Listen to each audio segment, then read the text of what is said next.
Welcome to Break the Needle. I'm your host, Adam Zivo, and I'm here to guide you through Canada's problems with drugs, addiction, and crime.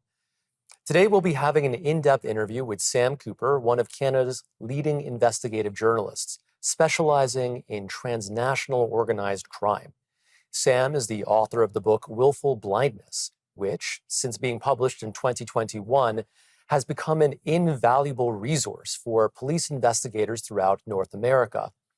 Sam's work exposed how international crime syndicates established themselves in Canada from the 1990s onwards, enriched themselves by turning British Columbia into a haven for drug trafficking, and then laundered their profits through Canadian casinos, real estate markets, and banks.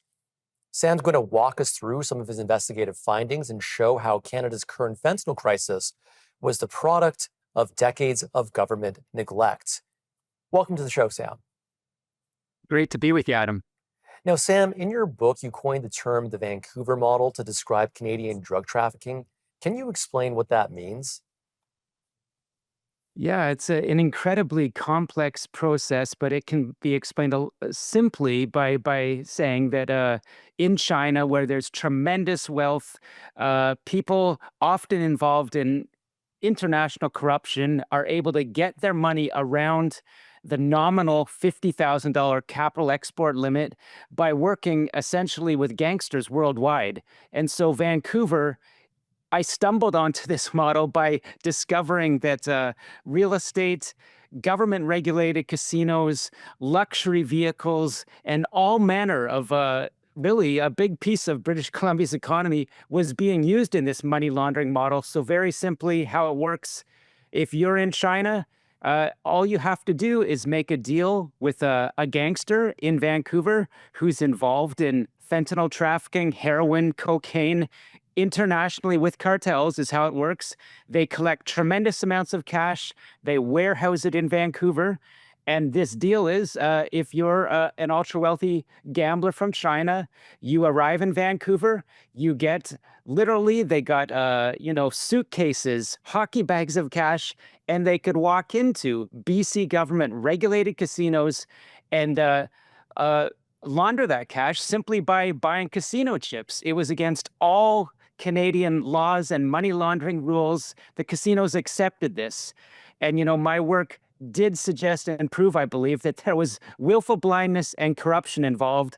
And to finish how that model works, look, the gambler, he or she has gotten tremendous wealth out of China around the capital export controls. It's not going through regulated banks.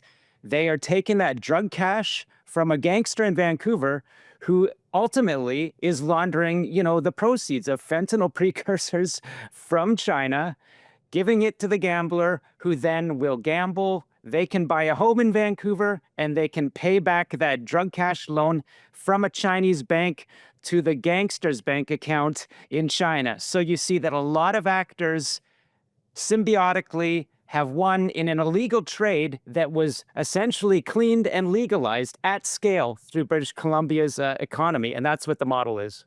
Okay, so I just want to clarify here. So there's a limit for how much money ultra wealthy Chinese people can take out of the country. So that's $50,000. But of course, they want to move more than that. So they essentially gamble or quasi gamble in BC government casinos, use dirty money to get casino chips, and then cash that out for clean cash. Absolutely. In a very simple way, they're using a drug cash loan that's pooled up in some warehouse in Vancouver. And I found, in fact, they was not just warehouse. These were in office towers in Richmond. It was happening in plain day. The government, essentially, a lot of people, some believe the police too, were turning a blind eye. So absolutely, that's a drug cash loan laundered through a Canadian regulated business and paid back in a Chinese bank account, facilitating that loop of dirty money. Okay, so we got 30 seconds left. I want to ask you, how long has this been going on for? And have we seen any improvements as you've raised awareness of this issue?